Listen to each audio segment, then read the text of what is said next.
내일 뭐 해? 할 일 없지? 내일 정환이네 식당 가서 일 좀 해라. 또? 왜 자꾸 나를 불러? 그냥 사람 하나도 뽑으라고 해요. 나도 할 일 있는 사람인데 주말마다 와서 식당 일 도우라고 하네. 걔네 요즘 장사 안 된다고 힘들다는데 사람 새로 뽑을 돈이 어디 있어? 그럼 나는? 나는 공짜 인력이라서 맨날 불러다 일 시키는 거야? 일 끝나면 삼겹살이라도 좀 챙겨달라고 할 테니까 저녁에 와서 그거 구워 먹으면 될 거 아니야? 아, 싫어. 주말마다 맨날 이게 뭐 하는 짓이야? 지난달에는 당신 여동생 집들이 가서 일해주고 가끔은 내가 이 집안의 하인으로 들어왔나 싶다니까. 그럼 너가 내 동생 챙겨야지 누가 챙겨주냐? 자꾸 싫다 안 된다는 소리만 하지 말고 좀 웃으면서 해. 시부모 없는 집안이라서 시집살이 없을 거라 하더니만 시어머니보다 무서운 시동생들이 둘이나 있네. 그래, 부모 없이 커서 내가 동생한테 아버지 노릇하면서 살았잖아. 나랑 결혼했으면 당신이 어머니 노릇하면서 살아야지. 어차피 해야 하는 거 그냥 좀 웃으면서 해. 아니, 내가 집에서 살림하는 사람도 아니고 평일엔 회사 다니고 주말에는 당신 동생들 뒤치다꺼리 하면서 살아야 하냐고. 남들도 다 그러고 살아. 너만 특별하게 사는 줄 아냐? 나는 동생들 공부시키고 뒷바라지 하느라 대학 문턱도 못 밟아봤어. 너는 부모 다 있는 좋은 집에서 태어나서 편하게 살았으면서. 이제 와서 내가 하던 거 반만 하라는 건데 뭐가 그렇게 힘들다고 난리야? 당신이야 당신 동생이니까 그렇지. 나는 내 동생도 아니잖아. 처음에는 가족들끼리 좋은 게 좋은 거라는 생각으로 당신 동생들 도와주고 그랬었는데 이젠 다들 내가 공짜로 일해주는 걸 당연하게 생각하는 것 같아. 그럼 식구들 일 도와주는데 돈이라도 달라는 거야? 그렇게 돈 좋아하면 내가 일당 줄게. 내가 줄 테니까 가서 주말 내내 일하고 와. 지금 돈이 문제야? 왜 자꾸 나를 못 잡아먹어서 안달인데?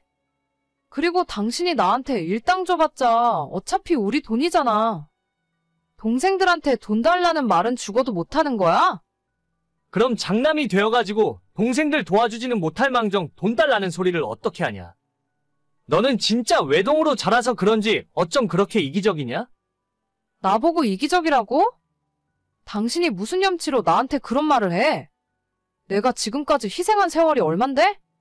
그러니까 이번에도 그냥 좀 해라. 동생네 일손이 부족하다잖냐? 이럴 때 도와주면 나중에 우리가 힘들면 도움받을 수도 있는 거지.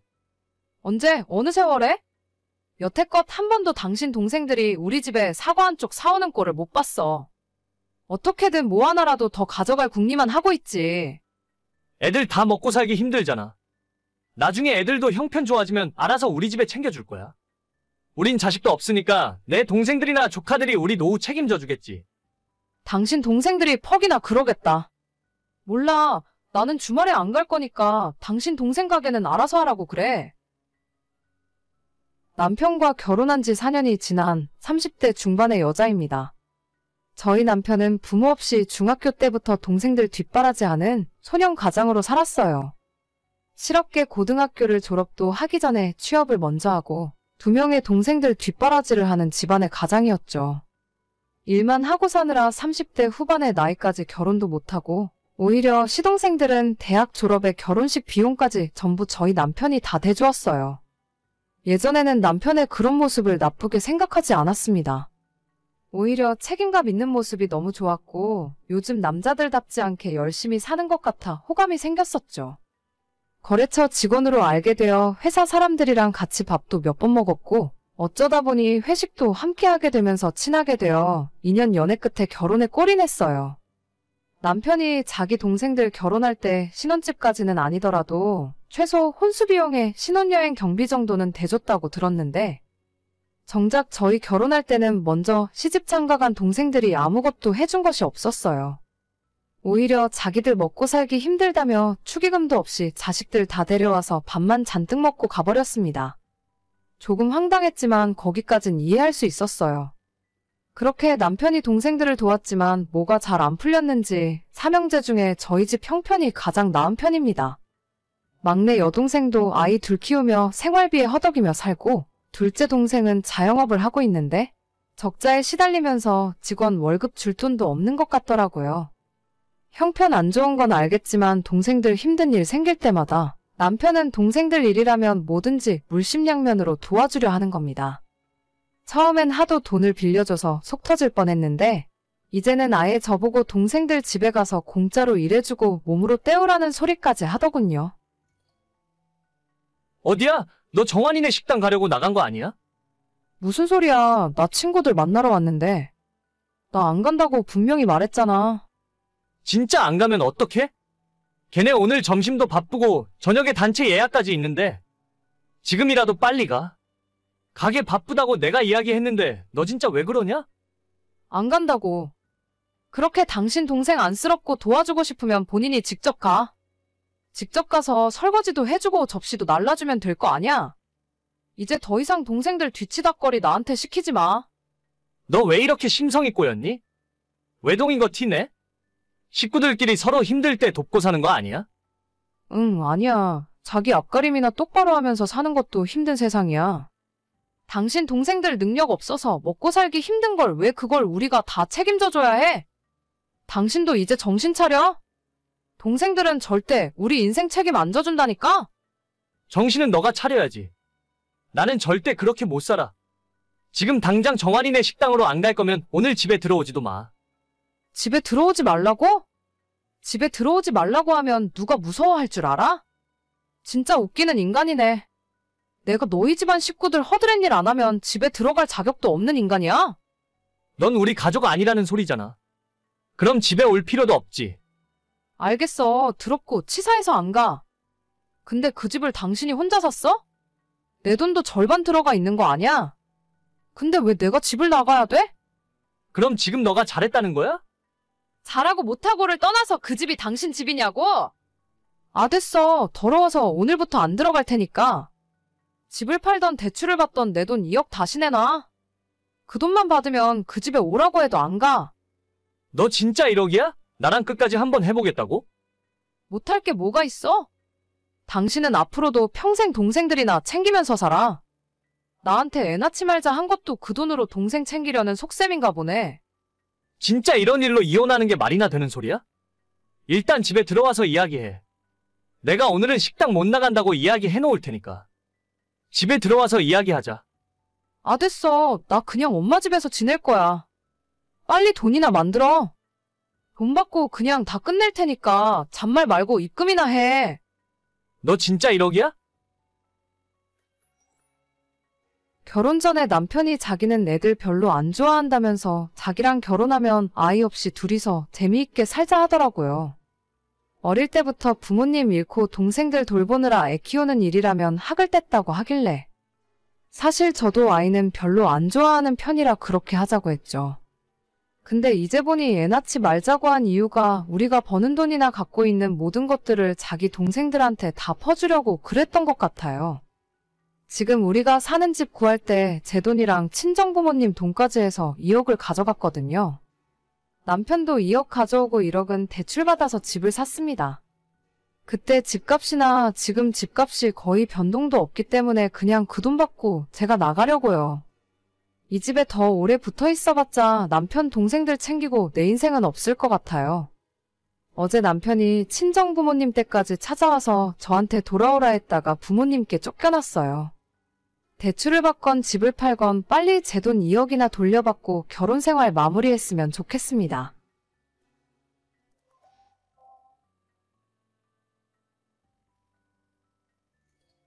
이영재 씨 와이프 되시는 분이시죠?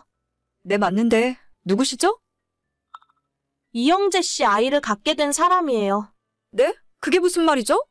그쪽이랑 이혼하고 저랑 살겠다고 하네요. 어차피 아이도 없으신데 빠르게 도장 찍어주세요.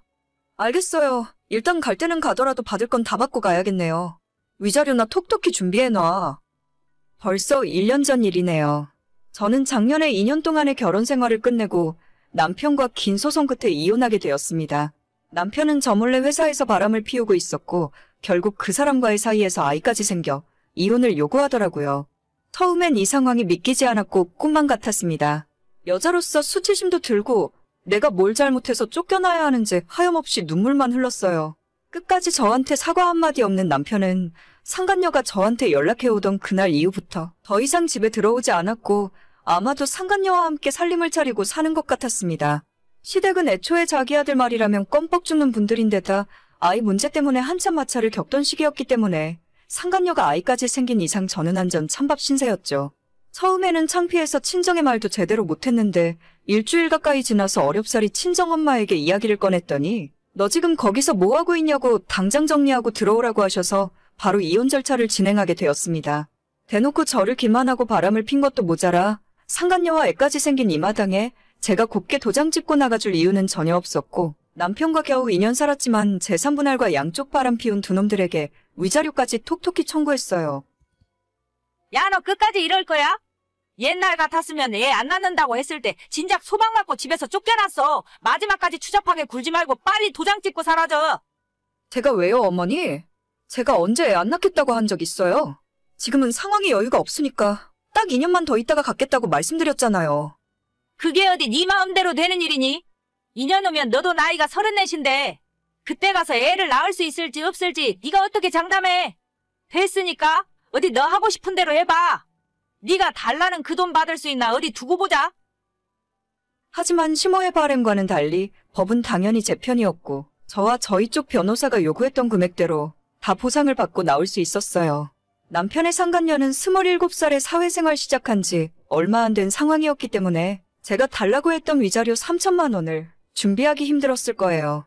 나중에 듣기로는 전부 시댁에서 내줬다고 하던데 그만큼 손주가 급하긴 급한 모양이었나 봅니다.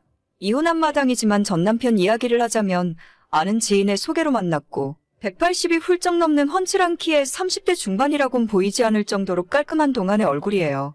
성격도 조용하고 술, 담배도 즐기지 않아서 남편으론 딱이다 생각해서 결혼까지 하게 됐었죠. 하지만 결혼하고 나니 남편의 성격이 완전 마마보이인데다가 시어머니의 괴팍한 성격은 정말이지 숨도 못 쉬게 저를 괴롭히고 압박을 하더라고요. 시모는 완전 생각 자체가 옛날 분이라서 며느리는 이 집안의 종이라고 생각하시는 분이고 시어머니 말씀은 하늘이고 저는 남편과 시댁에 납작 엎드려야 하는 사람이라고 하셨습니다. 그런 집안에서 유일한 아들로 온 식구들의 관심을 독차지하면서 자랐던 남편은 모든 주변 사람들이 자기한테 잘해주는 것을 당연하게 여기고 고마워할 줄도 모르는 사람이었죠. 결혼 생활 자체가 너무 힘들어서 포기하고 싶었지만 남편을 사랑하는 마음 하나로 2년이나 버티고 살았습니다. 참고로 그 와중에 6개월 정도는 시어머니가 교통사고를 당하셔서 허리랑 다리를 수술하시는 바람에 제가 그 병수발까지 다 들었어요. 물론 저는 전업주부도 아니었고 회사 다닐 것 다 다니면서 제 시간 쪼개서 시어머니 병원을 오가며 수발을 들었습니다. 제 결혼 생활 막판에는 왜 빨리 손자 낳아주지 않냐고 어찌나 난리를 피우던지 지금 애 낳기엔 집안 형편이 안 될 것 같아서 딱 2년만 미루겠다고 하던 사이에 남편이 밖에서 사고를 치는 바람에 일사천리로 이혼까지 가게 된 상황이었죠. 그리고 받을 거 다 받고 남편과 끝내 남남으로 갈라서게 되는 날 그 얄미운 상간녀에게 또다시 연락이 오더라고요. 어머, 죄송해요. 제가 뺏으려고 그런 건 아니었는데. 괜찮아요. 기왕 이렇게 된 거 그 집 며느리로 한번 잘 살아봐요. 저는 받을 돈 다 받고 나가니까 새 출발하면 그만이죠. 그래요. 큰 돈 벌어서 좋으시겠어요. 저 같으면 쪽팔려서 돈 달라 소리도 못했을 것 같은데. 쪽팔릴 게 있나요? 돈은 받고 나가야지. 아무튼 그 집에서 며느리로 사는 게 생각만큼 쉽진 않을 거예요. 뭔가 조언이 필요하면 언제든지 물어봐요. 선배로서 이야기해줄 수 있는 건 해줄 테니까. 제 앞길은 제가 알아서 해요. 쫓겨나는 주제에 무슨 말이 그렇게 많아요. 그 못된 것이 끝까지 제 속을 긁으려고 하더라고요. 하지만 이미 이렇게 된 마당에 차라리 잘 됐다 싶었습니다. 처음에는 슬프고 힘들었지만 이젠 제 인생의 두 번째 기회라고 생각하고 당당하게 잘 지내는 모습을 보여주는 것이 복수하는 길이란 생각으로 더 잘 먹고 열심히 일하면서 잘 살고 있었죠. 물론 마음의 상처는 다 아물지 않아서 얼마 전까지도 전 남편 생각만 하면 화가 치밀어 오르고 시모만 생각하면 자다가도 치가 떨릴 지경이었습니다. 그 와중에 전 남편과 아이 낳고 행복하게 가정을 꾸리고 살고 있을 상간녀를 떠올리면 진짜 너무 분하고 억울해서 미치고 팔짝 뛸 지경이었죠.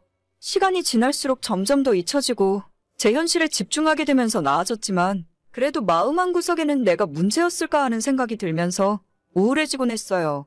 하지만 얼마 전에 뜻밖의 연락을 받고 그 뒤로부터는 두 다리를 쭉 뻗고 편하게 자고 있습니다.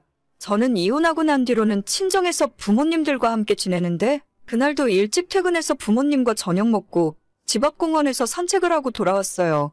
저녁 10시쯤 되어서 씻고 제 방 침대에 누워서 잘 준비를 하고 있는데 거의 1년 만에 반가운 이름이 제게 카톡을 보내더라고요. 언니, 잠깐 저랑 이야기 좀 할 수 있어요? 무슨 일이에요? 우리가 이렇게 카톡 주고받을 사이는 아닌 것 같은데. 이런 사람이랑 살면서 어떻게 2년 동안 버티고 살았어요? 나 진짜 미치겠어요. 어떡하면 좋아? 왜요? 무슨 일이라도 있어요? 아니, 애 낳고 난 뒤로 매일같이 시어머니가 우리 집에 있잖아요. 아침부터 저녁까지 하나하나 잔소리하고 힘들어 죽겠는데 그 와중에 새벽에 일어나서 남편 아침밥 해주라 하고 시댁에 뭔 일이 있을 때마다 불러서 일 시키는데 나 진짜 이러다 미치겠어요. 내가 그때 경고했잖아요. 그 집안 며느리 생활 쉽지 않을 거라고. 진짜 이 정도일 줄은 저도 몰랐죠. 남편은 자기 엄마 말이라면 무조건 맞는 말이라 하고 저는 이 집안에서 숨도 제대로 못 쉬고 살아요. 애가 아직 돌도 안 지났는데 이혼할 수도 없고 진짜 어쩌면 좋아요. 그쪽이 선택한 길이니까 한번 잘해봐요. 혹시 알아요? 살다 보면 적응해서 즐기면서 살게 될지. 언니가 그냥 이 집에 다시 들어와서 살면 안 돼요. 나 진짜 미치겠어. 어쩌면 좋아. 전 남편도 아니라 상간녀에게 다시 연락을 받을 줄은 꿈에도 몰랐습니다. 연락 끊고 난 뒤에 침대에 가만 누워서 생각을 해봤는데 기분이 나쁘다기보다는 너무 웃기고 통쾌한 기분이 계속 들더라고요. 지옥 불구덩이에 자기 발로 걸어 들어오는 줄도 모르고 끝까지 기고만장해서 저를 놀리던 그 모습과 1년 후에 지금의 모습이 비교되면서 더 즐거웠습니다. 저는 그 집안에서 더 더럽고 험한 꼴까지 다 보고 이혼했어요.